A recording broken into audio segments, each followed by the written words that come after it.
fencing, Olympics, dreams, favorites, That's all. and some Penn State stories. With our first ever female Olympian fencer, Sam Catantan. On this episode of Game on the Podcast. Against all odds, biased referee sa kalaban. Hindi po ako attacker and my last action po was an attack. We made it and I just started crying.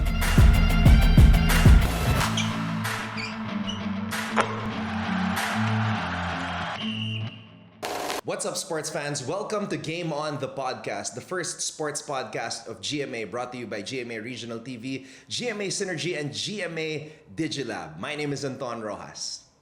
You can catch us on GMA News and GMA Sports on YouTube and on Facebook, and of course on Apple and Spotify. I am Coach Hammer Martin Antonio. And my name is Martin Javier. On this episode of Game on the Podcast, we are joined by a very special guest. We're all very excited. Pagkapasok pa lang po niya ng GMA Network, natunugan na lahat ng tao dito. Sobrang excited. She came from the United States. She just came back. She's gonna be here for a little bit here in the Philippines before flying out to Paris. She's the former team captain of the Penn State fencing team. She is the very first Filipino fencer to qualify for the Olympics in 32 years and the first female fencer, Olympian fencer in Philippine history. Let's all welcome. I could have done a better intro, pero it is what it is. Let's all welcome. Finally here is Miss Sam Catantan. Thank you po. Thank you so much po for having me. It's an honor po to be here. No, it's an honor for you to join us here on the pod kasi very excited kami sa'yo, Sam. I remember doing an interview, was it 2021? I think. Opo, hindi ko na nga po maalala sa sobrang tagal. Ayun, 2021, fresh ka pa nun sa kakapunta mo pa lang ng United States. And ever since then, ang dami na nangyari sa buhay mo. Una muna, kamusta si Sam Catantan ngayon? Mabuti naman po. And actually po, ang bilis po. Graduating na po ako ngayon sa Penn State. And ano po, next year po, papatuloy ko po yung master's degree program ko po sa Penn State. And I have one more year po of eligibility. And yun po. Naririnig ko na yung American accent, ano? Oo nga eh. Diba? So malaman ko may NIL deals na rin siya eh. Di ba? Kasi pwede, nandito ka ngayon. Marami kang NIL deals na makukuha. But you've been competing in the United States. Sige, mamaya natin yun pag-uusapan kasi napakahaba ng journey mo sa pag-fencing. But we're very proud kasi homegrown talent itong si Sam Catantan. Okay, we have to start with the very beginning, syempre, nung journey mo. Kailan ka muna na napasok sa pag-fencing? So I started fencing po when I was 9. And actually po, nag-start lang po ako sa free sports clinic program po sa District 1 po sa Quezon City. Taga dito ka rin sa District 1? Opo, Saan ka dito? Opo, Del Monte lang po. Bahay tayo! Magkabahay tayo! Del Monte! Sa Baltok lang! Opo, talaga po. Taga din yung dad ko. Okay. Frisco? Frisco po. Frisco? Frisco. Taga Frisco ko? Opo, taga Okay. Frisco. Okay, back to the ball game. Anyway, taga din yung dad side ko. So yun po, kagawad po yung lolo ko at that time. And may mga bata pong nagtitraining sa barangay halls and sa mga mga basketball courts po sa mga public schools dun po around Frisco. So ayun po, and summer po noon 2011 and sabi niya lang po i-try mo. And of course po initially gusto ko lang pong makahanap ng friends. And dun po, and after po na nung nag-start ako, hindi na po talaga huminto. Hindi ka na tumigil. Hindi na po tumigil. 9 years old. Shoutout Frisco Coast. Yeah! Shoutout. First time ko rin marinig na may free clinics, fencing clinics. Ako, this is my first time hearing about this. So, 9 years old, and then afterwards, high school ba? Nag-varsity ka ba? Ng Opo. high school. Saan ka nag-high school? UE po. Sa UE ka na okay. Sa powerhouse na pumunta. Okay. Na-funnel na kasi yung nagpa-free camp, malamang yung... Okay. Okay. Go ahead. Sige. So, actually po, yung first coach ko po, Coach Christian Canlas, kapatid po ng head coach po ng UE fencing team po. So I started po with Coach Christian Canla. So siya po talaga yung nag-handle po sa mga bata. And he's the one po parang nagde-distribute sa amin kung sang school po kami pwede. And sang school po yung pwedeng mag-provide ng scholarship. And yun po, binigay niya po ako kay Coach Amat. And yun po, din na po nag-start yung journey ko po throughout po my high school career po sa UE. Okay. Was it a foregone conclusion that you were gonna go to UE because knowing that UE is a powerhouse and you fell in love with the sport very early? Actually, hindi po. Kasi coming to fencing po, wala po akong idea kung ano po yung fencing. And I was never really into sports din po nung bata ako. So, first sport ko po na sinalihan ay fencing po talaga. So, and actually po when I started, hindi rin po namin alam na pwede po akong makakuha ng scholarship sa mga UAAP schools po dito sa Manila. Okay. You're 22 years old now, and you are the best fencer in the country, bar none. When you became MVP of the girls' division of the UAAP in season 82, did you already realize that, hey, I'm good at this, and perhaps I could compete in the world stage? Actually po, before po ako mag-UAAP, I was always third po sa lahat ng tournaments. Actually, even my first UAAP tournament po, I was only second po during the individual events. So, I settled po sa rookie of the year po. But then, following years po, talagang, consistent po ako nag-number 1 po in the individual event. And consistently ko rin po, nakuha po yung MVP since grade 8 po up to grade 12. So, I think hindi ko po masasabi na ever since po alam ko po na possible akong mag-excel, pero I just really love the sport po, and talaga pong very passionate lang po talaga ako sa fencing. Okay. After the high school level, ito nakita natin to. Nilampasan niya yung collegiate ranks. You know, you guys are, of course, it's a powerhouse school, it's a powerhouse team, but you were the biggest superstar in that powerhouse team. Okay, talk about your collegiate days first with UE. Siyempre, ibang competition na to. May mga malalakas na rin from the other schools. How did you take that challenge? Kumbaga, paano mo laging ini-improve yung game mo noong mga time na yun? Actually po, like every day po, talaga ang main motivation ko po talaga is to be better than myself po yesterday. So ganun lang po talaga yung motivation ko every day. And I was always third po talaga lagi ever since. So every tournament po, syempre, laging natatalo. Syempre, you want to be on top. Pero at the same time po, that gave me different kind of motivation po to strive harder and hopefully po to be the best po sooner or later. Wow. Okay. Competitive juices. Kasi naalala ko, well, we were covering the UAAP before. Very dominant talaga. Pag sinabi mo, offensive, UE. Oh, UE. Ganun Up to now, it's Up to now. they're the most consistent program since Coach Amat has been there, and the consistency from juniors to seniors, na tumatawid yung mga players, na hold nila yung talent. That's right. Okay. Sam has a very interesting story. I asked you this when you went to the States for the first time. I think you were a year in already in Penn State. Pero nakakatuwa yung kwento kung papaano siya na-discover nung coach ng Penn State. Sige Sam, sisimulan ko lang. You were in Malaysia.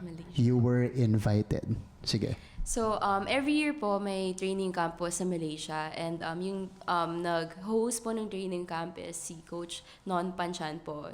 He was a former national team po from Thailand. He's also a foil fencer. And actually, hindi ko po alam na alumni po pala siya ng Penn State. And then, I think, siguro po mga third year ko na pong pumupunta sa camp niya. And that year po, the head coach of Penn State was invited there po as a guest. And that was my senior year of high school po. And doon niya po ako nakita. So all along po, hindi ko po talaga pinlan na pumunta sa US or mag-aral sa States. So very, quick decision po talaga yung pagpunta ko sa Penn State. Okay, when was this? What year was this? 2020 po. 2020. Okay, it was in the middle of the pandemic. Opo. 2019 po pala yung camp. And then 2020 po ako pumunta. Pumunta sa States. This was in the middle of the pandemic. Okay, para sa mga hindi pa nakaka-search, nag-vlog po si Sam. Nung proseso niya, pupunta sila nung mom niya sa airport, pinoproseso yung passport nila, tapos yung visa. Okay. Gusto ko munang, kasi ikaw, kung porsigido ka sa buhay, nung pandemic times, may mga taong hindi na i-risk yun eh. Because that was the height of the pandemic. Everybody was scared. You know, COVID was has just started spreading everywhere, right? Mag-usapan mo yun kasi syempre, ikaw, inilaban mo yun. At nakita, magtinig din yung vlog niya. Talagang grabe yung dedication. Naka-mask sila, pupunta sila sa embassy, ganyan. Sige, talk about that journey first in 2020 on your way to the US. So actually po, I came to US po. Spring semester na po. Kasi nga po na-delay po ng 1 semester because of COVID. And actually po, kala ko po yung COVID po yung sign for me not to go. Kasi nga po, unexpected opportunity po na dumating sa akin eh. And very hesitant po kami ng family ko. Ko po lalo na po yung parents ko. Kasi syempre, ako po yung panganay eh. Tapos, tapos isasend po nila ako sa country po na never kaming nagpunta or even po wala po kaming family around. Family or anything. So, yun po, takot na takot po sila. But then po, I realized, hindi ko naman po hinanap yung opportunity na yun eh. It fell on my lap po and who am I po to take it away from me? So, I think I made one of the best decisions po in my life when I accepted po the full grant scholarship from Penn State. Division 1, Big 5, one of the most storied schools in the US. Bro, but you have to watch the vlog. At kung Gaano ka ikaw ang pinaghirapan masistress niya. para sa kanila dun sa pinagdaanan nila ngayon na talagang, oh my gosh, talagang all this para ma-fulfill mo yung pangarap mo. Okay. So, now, 2020, nabanggit ni Coach Hammer how big of a deal this is. This is Penn State, competes in NCAA Division 1. Sige, dadahan-dahan na natin ha. Small steps tayo before we go to the actual competitions. How was your transition there? How was your adjustment? Kasi, una-muna, that's a different world. It is a different world. Iba ang klima, iba ang mga tao. English language, of course, secondary for Filipinos, right? So it was a lot easier. But how was your adjustment in your first months in the US? Syempre, po talaga. I was very, very, very scared po talaga coming to Penn State. Syempre po, nag-back to zero po ako. Not just po sa family. Kasi wala. May uncle po ako, may kapatid po. Actually, yung mommy ko po sa New York. Pero Pennsylvania po, it's still a 5 hours drive po to get to Penn State. And, ayun po, back to zero ako sa friends, sa family, and even po sa teammates and coaches. So, it was very hard po for me. But at the same time po, I was also very lucky because of the pandemic po. So, I came there po, it was online classes. So, only athletes po ang pwede lang sa campus. So, kami lang po talaga yun nandun. So, yun po yung technically, ang naging way ko po to build my second family. Kasi, for example po, kung may classes po kami and if may other students po, hindi ko po makakasama sa lunch and dinner everyday yung mga teammates ko. So, right away po, after a month and a half po, I found my second family at Penn State. So, hindi po naging mahirap. I mean, a month and a half, mabilis lang po yun eh. Pero yun po. Kumbaga, the conditions back then helped you out in forging an immediate bond Yes po. Mm-hmm. with your teammates. Galing ano? Ako, natakam ako nung kami lang ang pwedeng gumamit ng campus at kami lang ang pwedeng gumamit ng facility. Imagine that! You know, these are world-class facilities that you have access to regularly. Tsaka sila lang yun nandun dahil may limit yung contact ng coaches with them. That's right. Under NCAA rules and of course on yung pandemic rules pa nun. So there, yung relationships nyo talaga, bibigyan lang sila ng workout ng coaches nila. Then they do it on their own. That's right. Sam, you have this nice post on Instagram. You posted it March 30, 2021, NCAA Fencing Championships. You had the Philippine flag over your shoulders. Describe the feeling of, taking that leap of faith, going over there, and representing the Philippines, still not forgetting what it means to the entire country to have you over there in the US and representing? Siyempre po, ever since po I was young po, nung na-realize ko po na this is something as a long-term plan po talaga na i-consider ko.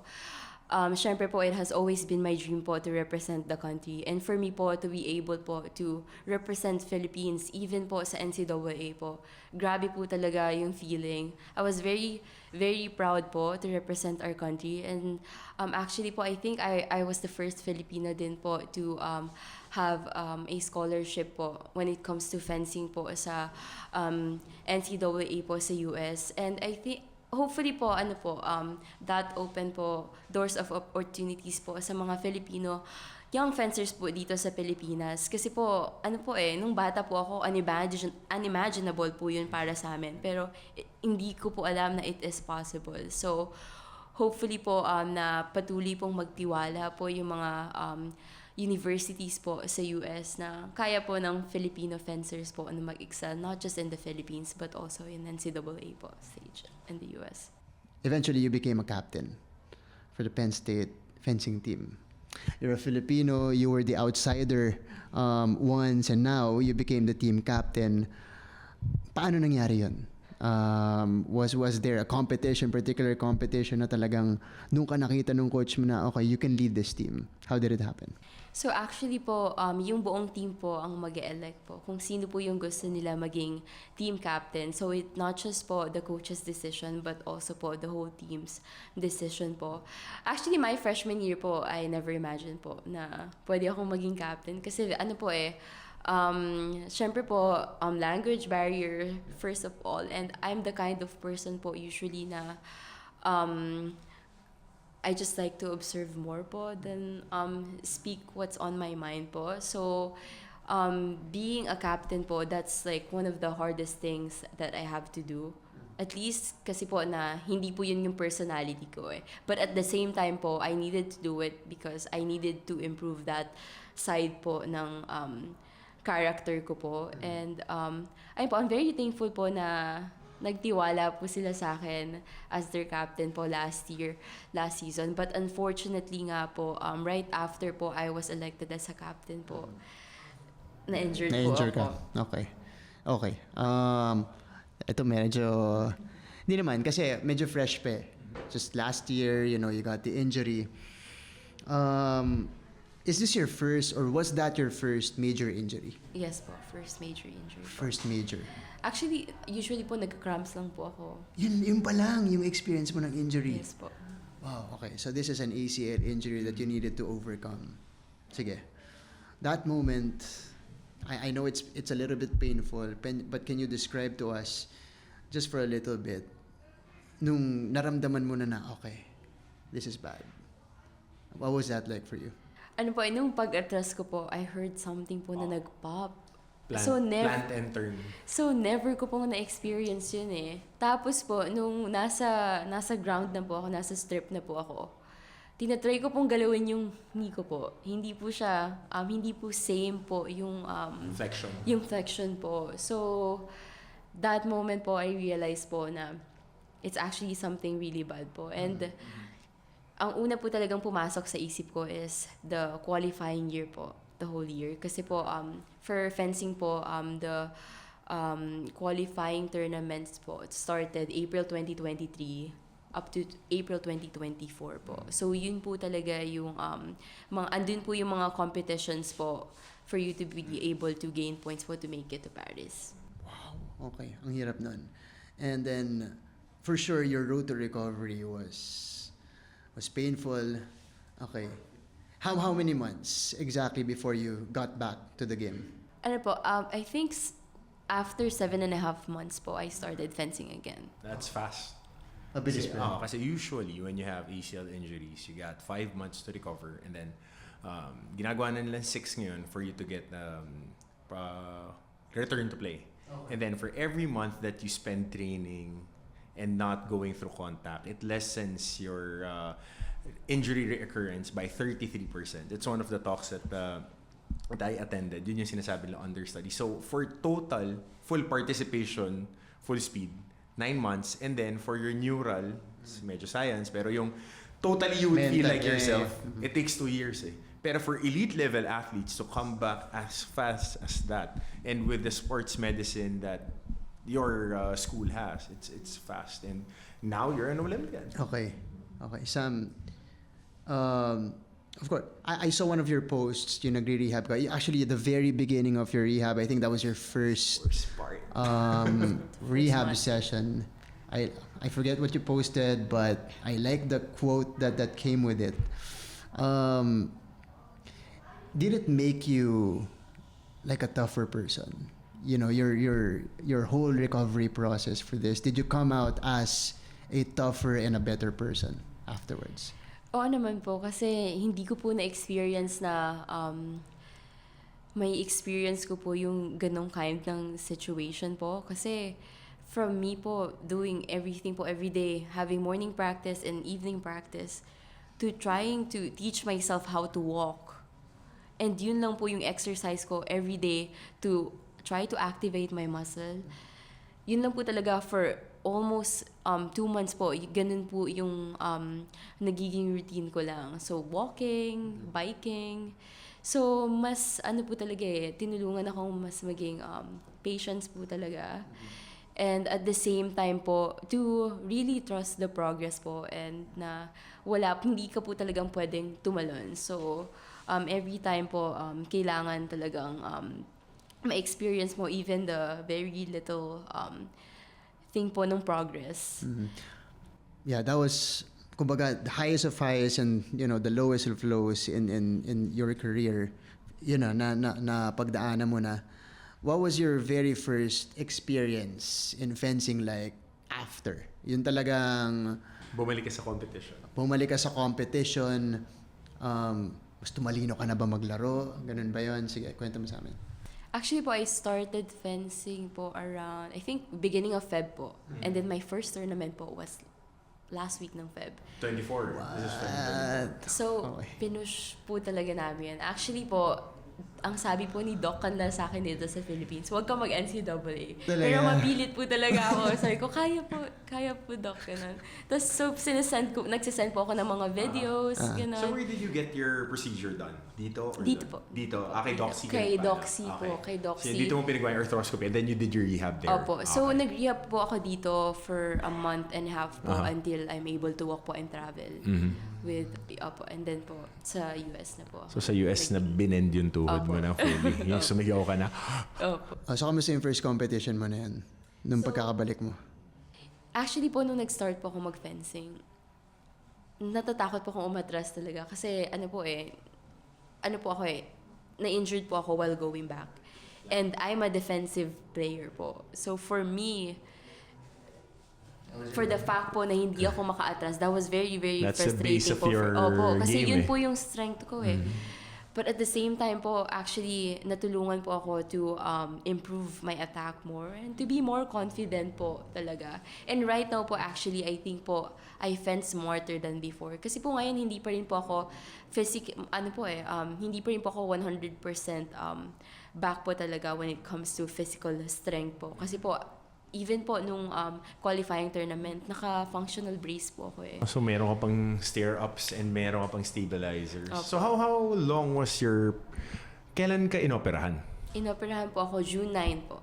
June 9, 23. 23 po, yes po. So yung April po, yun po talaga yung 10 months. Ay, ko po. you're an animal. Grabe. I think the fact that you are an Olympian now justifies that you have successfully made the long road back from injury to returning to top form. Let's talk about April 27, 2024. I was reading about your dramatic comeback to qualify and make it to the Olympics in Paris. You were in the United Arab Emirates. Kalaban mo, tiga Kazakhstan. You were down 12 to 13. Timeout 13 all. What was going through your mind na, this is it. It's crunch time. This is my shot to make it to the Olympics and make history and the 32-year drought. What was going through your mind during that moment? Dagdagan ko lang, Anton. You got cramps in that whole thing, right? Okay, sige, go ahead. So actually po, coming to that tournament po, I was very, very stressed po. Mga 2 weeks before po, talagang di na po talaga ako mapakali. And then for some reason po, when I arrived po sa venue, parang nag-stress-free po talaga lahat. Kasi I realized po how grateful and blessed I am to be there po. Kasi 10 months ago, naisip ko po kung ano po yung journey na pinagdaanan ko, and we didn't even realize, hindi po namin inakala na makakaabot po ako for that tournament eh. So, for me po to make it in that tournament po, sobrang grateful po talaga ako. And for me po to make it sa final bout po talaga, grabe po. So yung finals match po, of course, very stressful po. But at the same time po, nag-enjoy po talaga ako during the match eh. But nung ano po eh, yung referee po, sobrang bias po talaga siya dun po sa opponent ko po. So even when we started the bout po, naka-saber po yung event. Which ibang weapon po, and I'm a foil fencer po. So ang saber po, hampasan lang po yun. So the first 2 touch po, hindi ko po na-feel na natusok niya ako. But then po, na-count po na point niya kasi nga po, mali po. Tapos buti po tinignan ko yung machine, tapos iba pong weapon. So, buti po, hindi po vinoid yung touch eh. Pero so, pinapalitan. Opo, Yung pero po weapon. pinalitan. So the whole time po, the whole tournament po, enjoyable po for me, but not the finals match po. Kasi nag-start po ng ganun eh. So very frustrating po talaga.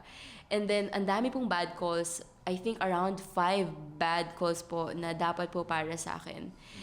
And I think 13-13 po, nung na-feel ko po na parang nagka-cramps na po yung back po nung likod po nung tuhod ko. Actually, I think po, ano po eh, opo, muscle strain po talaga siya kasi po, dahil po sa brace eh. So, pinipigilan po mag-function yung yung hamstrings ko po. So, yun po. So, nung nag-13-13 po, I had to take a medical break for 5 minutes. And umiiyak na po talaga ako kasi nasa isip ko po, I can win this bout, but I have no control with the referee and his decision. So no matter what, even though like I know I can make it, hindi po talaga nasa sa akin yung decision. So I tried po as much as possible to focus and talaga pong ignore po the noises around me. Kasi po kahit po yung mga audience po na nanonood, talagang medyo maririnig mo po na even them po were really surprised po about what was happening. The score ended 15-14. How good did that feel? Against all odds ka, biased referee sa kalaban, pati yung crowd against sa'yo. How did that feel that you won May injury ka in ba? dramatic fashion? Ano po, hindi po talaga ako makapaniwala and I became really, really emotional po. Kasi po, first of all po, hindi po ako attacker as a fencer and my last action po was an attack. So, grabe po talaga. Sobrang naging emotional po ako dahil first of all po, yung referee po and second of all po, 10 months ago, hindi po namin inakala na makakaabot ako in that qualifying tournament. And yung pangatlo po, syempre, matagal po naming pinapangarap po na bumalik po sa Olympics ang fencing po, and especially po to represent Philippines po in the world biggest stage. So isa po yun sa isa sa mga pangarap po naming mga Filipino fencer po dito sa Philippines. And talaga pong unang pumasok po sa isip ko talaga na phrase is "we made it." And I just started crying na po talaga. First off, congratulations. Thank you. Oo, nafe-feel namin yung emotion eh. This 32 years is a long time. I mean, the last time was Walter Torres, Barcelona, Spain. Si Sir Stephen Fernandez nag-compete pa doon. The Dream Team competed. So that's ages ago. Grabe ka naman. That's how old I am. 32. My God. Ito naman, Sam, of course, you're the first Filipino fencer in 32 years to make it to the Olympics, but you're the first Filipina ever to make it. How special is that for you? Ano po, actually, up until now po, it's, a very surreal feeling po. Hindi po talaga ako makapaniwala na nakapasok po ako sa Olympics. I think ma-realize ko lang po pag nasa actual tournament na po talaga ako. But of course po, above anything else po, I'm very grateful po sa na nakapasok po ang Philippine fencing sa Paris 2024. And of course po, hindi ko naman po ito magagawa without the help po and the support po of the whole fencing community dito po sa Pilipinas. And of course po, my second family po sa US, yung buong Penn State fencing team po. Penn State. You know what? I just realized here there was so much noise, of course, at that time as well. Alam mo yan, Sam. You know, I don't even need to bring it up. So much noise surrounding like the fencing world here in the Philippines. Pero ang ganda nung naririnig natin mula kay Sam.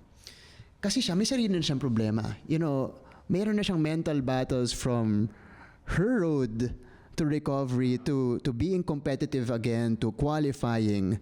Tapos, nadadagdagan pa nung mga external noise na yun. So it's just great to kind of give our audience a perspective on what you guys go through. 'Di ba? Lalong-lalo na you're competing at this level, and in the future hopefully we can lessen the noise and let them focus on their craft. So, how old are you now, Sam? 22 po. Oh, so, tatlong Olympic cycle pa yan. Hanggang 40 siya magko-compete eh.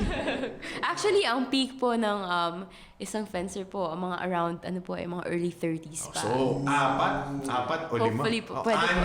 Anim. Pag ginawa mo yung in-assume natin na if all is after her injury, everything continues as planned. So, we're looking at a build-up for Philippine fencing, and you're the poster girl for it. Okay. Sam, I want to know, as a first-time Olympian, what are your goals? Kasi syempre, ayan na, nandito na tayo. Let's dream bigger, let's aim higher. Okay, ano yung mga immediate goals mo na pumasok sa isip mo? Siyempre po, ano naman po, like in every tournaments, I just always want to compete po at the highest level po I could. And syempre po, right now po, we're gonna try po to prepare po kung ano po talaga kung hanggang saan po namin kaya. And we're gonna try po to train with the best of the best po. Even in Europe po, pupunta po kami to train po sa mga iba pong fencers. And of course po, my goal po is just to compete po at my highest level. Kasi syempre po, considering nga po na I came from an injury, medyo hindi pa rin po same yung confidence na meron na ako po when it comes to fencing. But at the same time po, nothing is impossible. Hindi ko nga po akalain na makakapasok po ako this coming Olympics. So maybe po, hopefully po, by God's grace po, makakuha po ng medal. Yun. Parang yung approach niya nung freshman siya sa NCAA. Just compete. Just compete. Just compete. No knowledge of your opponents. Ikaw bahala. Hindi namin niya underdog mentality sa fence. Underdog.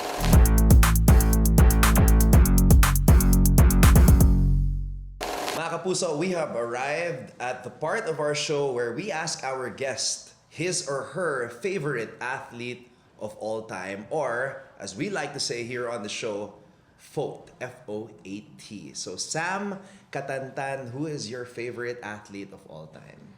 Lee Kiefer po from the US. She's also a fencer. Oh. Filipino-American fencer. Ooh. Bakit siya? Kasi po, at the very young age po, she was able to qualify po in the Olympics. I think senior high school po yung first Olympics niya. And last Olympics po, she was able po to get the gold medal for the US. Okay. How do you think you would fare against her in a match? Who would win? What would the score be? Have you met her? Yes po. You've met her? Opo. Actually, magkakilala po kami. And she's very nice po to all Filipino athletes po actually. Okay. And she considers po like her heritage po talaga. Oh, pag nakalaban mo siya, sabi niya. Siyempre po lalaban. And every match naman po, it's always a 50-50. Laban lang. So it's a toss-up. Yes po, it's a toss-up. Well, you did speak about confidence earlier. Sinabi mo yun, confidence. Yun yung na-feel mo sa ibang mga athletes from other countries. So it's good that you have that confidence even against your idol. Oo nga eh. Kamusta yung first encounter nyo? Siyempre, you look up to her. Kailan mo siya na-meet? Actually, I think first time po na na-meet ko siya sa isang World Cup po. Pero po, hindi po kami nag-usap. And then for some reason po, nung freshman year ko po, nagkita po kami sa isang tournament and nasa airport po kami. And tinawag niya po yung pangalan ko. So sobrang grabe po talaga. Parang kinilig talaga ako nang tinawag niya ako. Kasi parang nakita niya po yung fencing bag ko and nag-aantay po ako. So, ayun po. So never po kami actually hello, I'm Sam, and then she's... Yun pa lang yung encounter Yeah, yun nyo? pa lang po. Pero po, from time to time po, magko-congrats po siya and magme-message po siya. So, mabait po talaga. Teka, Phil, pero dun siya lumaki? Opo, din po siya lumaki. Dun siya lumaki? Din po siya lumaki. Saan siya nag-college? Notre Dame po. Notre Dame. The powerhouse po. Talaga? Sa US. Ngayon po, very dominant po Sila yung dominante. Okay. Itong kwento na to, yung work hard until your rivals become your friends. Wait, how old is she now? Early 30s po. Early 30s. So, outside fencing, sino yung paborito mong atleta? Siyempre po, right now po, si Ate Heidi Diaz po talaga. Our first Olympic gold medalist po. And yung journey po niya talaga to be able po to get there. Very inspiring po. Ikaw ba, nakikita mo yung sarili mo na having that kind of moment as well? Like Heidi Lim? Oo naman po. That's an every athlete's dream po talaga. Okay. So, from that, let's go to a light segment here, Sam. Okay, special segment to. Favorites mo, mga favorites mo. We'll give you a topic and then sabihin mo sa amin yung favorite mo. Light lang to. Don't worry. Steady lang. Sabi mo naman, nabanggit mo na rin naman organically yung love life mo. So okay na yun. That's out of the way already. I'm kidding. Okay. So, Sam, ito, yun natin i-twist natin. School subject sa Penn State. The favorite ko po? Favorite subject? Accounting. What? Yeah, because she's taking up a master's degree in accounting, right? If you were in the fencer, what do you think you would be? Kasi accounting So, syempre, sobrang iba yun sa fencing. Kung hindi ka nagpe-fencing, what job or occupation do you think you would have? Actually, ever since po talaga, kahit po hindi pa ako nag-start my fencing, talaga pong favorite subject ko na is math.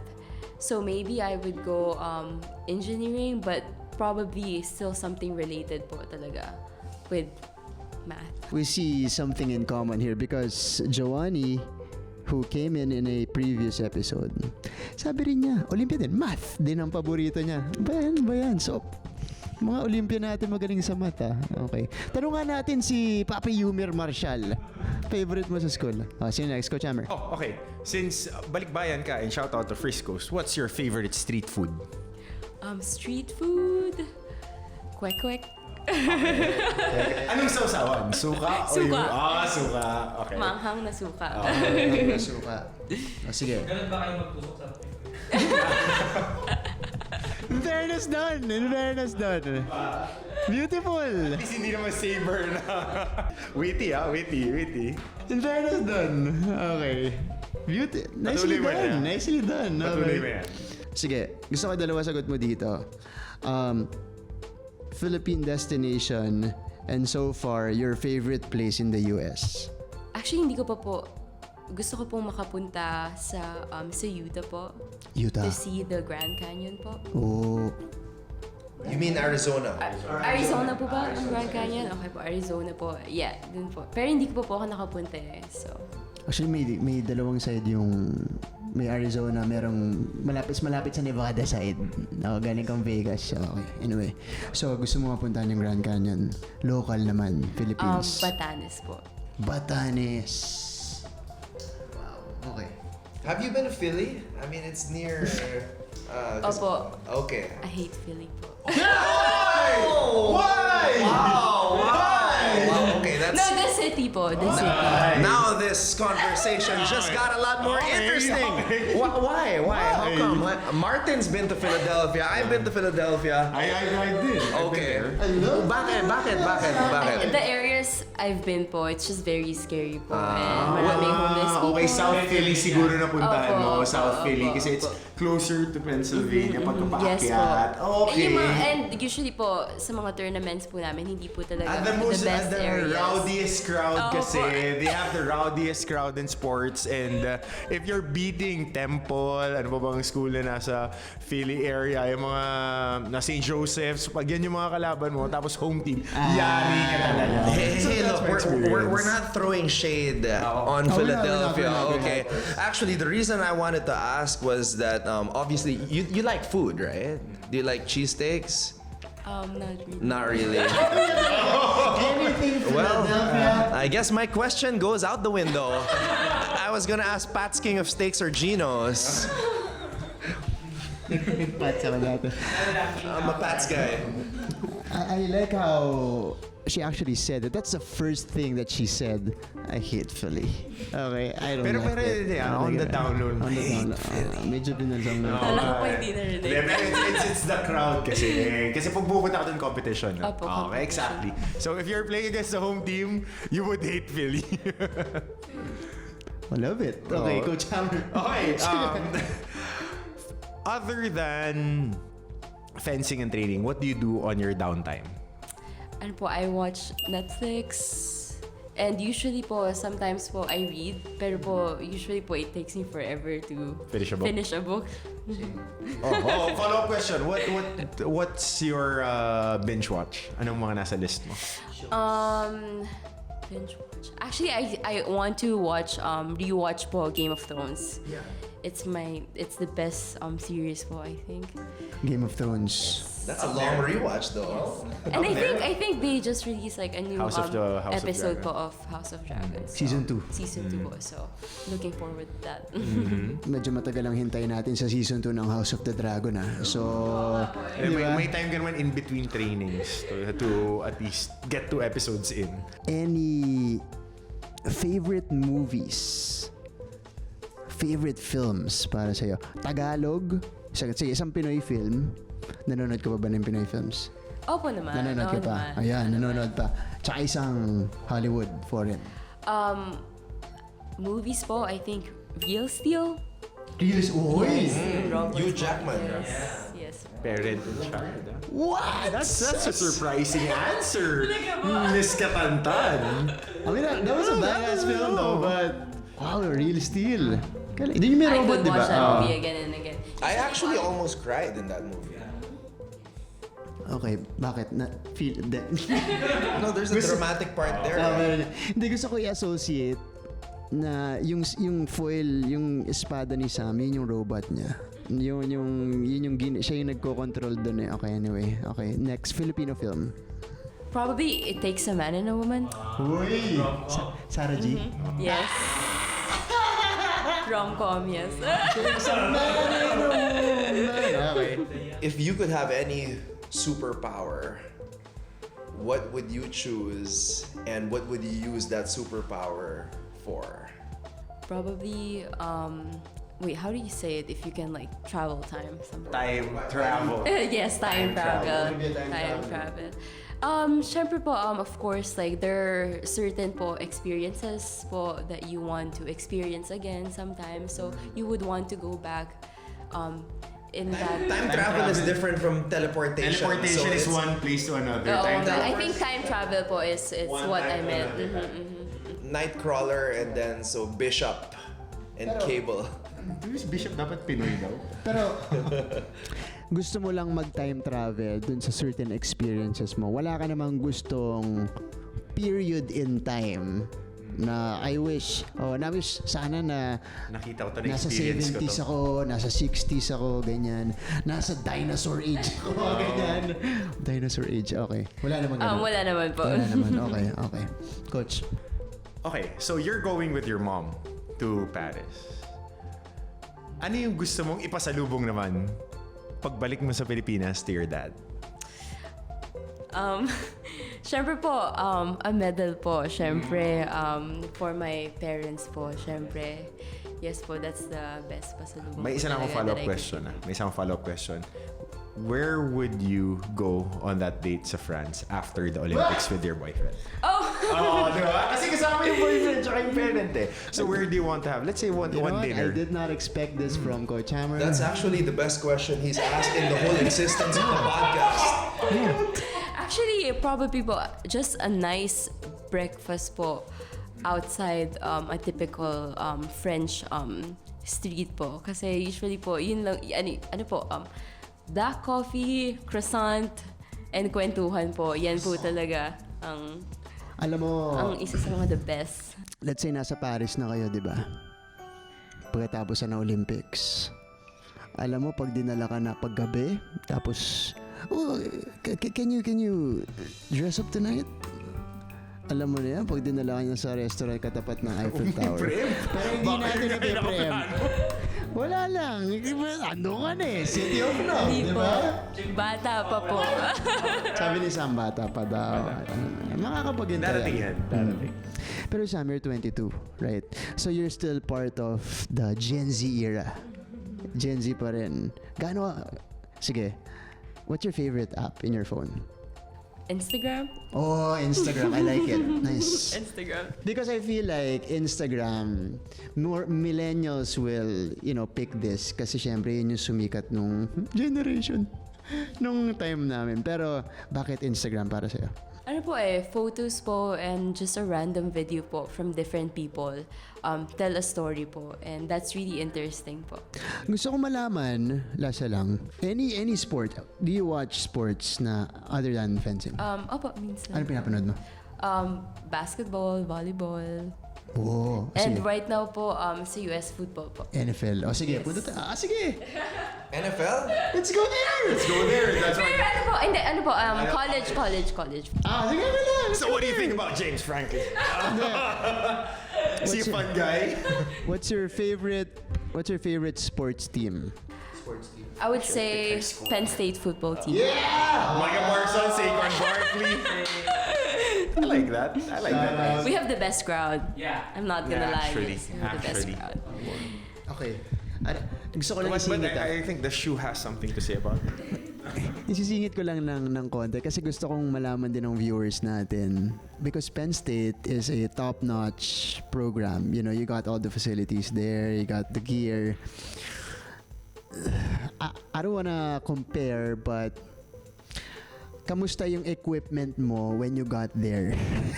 Night and day. Ako na yung sasagot sa'yo. Night and day. Kasi everything is provided, di ba? night And you get night the and day. D1 experience. Okay, sige, just describe to us how surprised were you when you saw everything complete. Ultimo, ang ganda ng shower nyo, yung facilities niyo, yung gym niyo. How would you describe the very first time that you learned about all of those? Opo, kasi I never researched po anything about Penn State. Hindi po talaga. So, very surprising po talaga sa akin. The moment po na nag-drive kami sa campus, nakita ko po yung football stadium. Parang, oh Nakita mo my yung God. statue ni Joe Paterno, ni Coach Joe Paterno, right in front when you enter the campus. It's right there. That's the first thing that you would see kasi. And then, of course po, the gears. Actually po, nung una pong binigay sa akin yan, kala ko po yun na po yung supply ko for the 4 years po na magsistay ako sa Penn State. Ito yung semester lang yun. Opo. Sobrang spoiled po talaga kami when it comes po sa gears. And you just need to ask and they will give you more. And the reason why this is significant is because dito sa Pilipinas, ilan lang yung shops ng fencing gear? Ngayon po, siguro mga 2 or 3. But before po, when I was young, mga isa lang po talaga. I had a very short fencing era, and during that time, there was only one store. You know what? Anton could have been an Olympian. No. In fencing. No. If he started early. If it's If he started early, when he was 9. Ilan taon ka nung nag-fencing? Partner, ilan taon mo sinubukan? Ano, 28? Graduate na ako. Mga ganun na. Tama na nag-retire ka ng pa. Shout out Rafael Endriano. He was the coach. Okay, what's your favorite pizza topping? What's your favorite pizza topping? Probably just cheese, different kinds of cheese. Cheese, okay. Classic. Dagdag ko pa, nasa pizza na tayo. Galing sa Amerika. What's the best pizza or where's the best pizza for you in the US? New York. Yeah! Definitely New York. Okay. It's the bota. Okay, this one I want to ask kasi alam mo, natutuwa ako sa'yo because throughout this interview, nakita ko na sinusubukan mo talaga mag-Tagalog despite the fact that, you know, you're already Americanized, so to speak. What was the expression that you added when you started, you know, trying to fit in with the Americans, the people in the States? Kasi, di ba, yung iba, biglang may like, parang, you know. Ikaw, what did you realize na, uy, this is something that I added to my vocabulary? Yung like din po, minsan po lagi kong po nababanggit. And kapag minsan po ayoko na nga po makinig ng iba kong interviews eh. Kasi bakit po dumagdag po yun sa... Puro like. Opo. Hindi ka ba nila napagkamalang Cali girl? Di ba? Sabi nila, di ba ganun yan sa California, you know, hindi ka naman nila napagkamala na Hindi naman po, but for some reason po, they were very surprised po na marunong po tayo mag-English, mga Filipinos, and na hindi po tayo mahirap intindihin. And their accent is not as strong. Not as strong po. Especially sa East Coast. Kasi sa West Coast, sanay sila na may accent. Yung iba kasi pagbalik dito sa Pilipinas, you know. Hindi po. Hindi ko po kaya yun. Pero to be fair, hindi ka nag-like sa interview na to. Wala masyado. Yeah, I know. That's why I'm impressed. Yeah. Wala masyado. Buti naman po. Like, ako mamaya pagka sa dulo niya. Like, okay. Of all the gear that was given to you, your favorite piece of team gear that you got from Penn State? Probably their hoodies. May Tani Lions? Yes. Navy blue. Navy blue. Navy yes. blue with a big swoosh on it. Big check. Outside fencing. Probably a hat. Like a regular hat. Ayoko po naarawan sa mukha eh. Correct. Lalo dito sa panginit ngayon, di ba? Oh, puro araw. 45! Oh. Mainit na pagsalubong kay Miss Teka. Sam Catantan. Nabanggit ni Sam yung hoodie nila sa Penn State, di ba? Yung may logo. Sam, baka naman. Baka naman. The record is not going anywhere. Baka naman. Hindi lang. Mga kapuso, magpasalamat po tayo. Thank you so much to our very first Olympian female fencer, Miss Sam Catantan. Thank you po. Sam, okay. Any shoutouts you want to do here since you're here already? Dami makakarinig na to, mga kababayan mo. Dito lang ano. Sa Sa Frisco's. Sa Frisco's. Okay. Pwede mo silang batiin lahat. Shout out lang po sa family ko po, of course, sa Catantan family, and sa mga friends ko po, teammates ko po talaga, na laging nandyan for me. Mahal na mahal ko po kayong lahat. Sam, how do they follow you online? Because a lot of people are interested kung ano yung mga gagawin mong moves papunta sa Olympics. How do they follow you online? Instagram po, Sam Catantan. Sam Catantan. Okay, that's your favorite nga niya yung IG. Sam Catantan, thank you so much. Thank you so much po. Mga kapuso, that ends another fruitful, very productive conversation with a legend in the making right here in Philippine sports. Miss Sam Catantan, the very first female fencer to qualify for the Olympics and the first fencer in 32 years coming or representing the Philippines to qualify in the Paris Olympics. Maraming salamat po. That was such an interesting conversation. I hope it inspired everybody here, lalong-lalo na po yung mga kids na nakikinig at nanonood sa atin ngayon na gusto ring subukan yung fencing. Interesado mag-fencing, subukan ng fencing. Ito po ang po pwede nyong marating. Thank you as well to our viewers and our listeners for supporting us. You guys could find us on different platforms, Facebook, YouTube, Spotify. Please continue to support us. And for more inspiring sit-downs with some of the most accomplished and popular sports personalities in the Philippines, tap in, like, and subscribe. GMA Sports PH. My name is Anton Rojas. As always, maraming salamat mga kapuso sa inyong panonood. Do catch and support the other GMA podcasts on Apple and on Spotify. Ako po si Coach Hammer, Martin Antonio. And this has been Martin Javier. Thank you for watching. Game on the Podcast.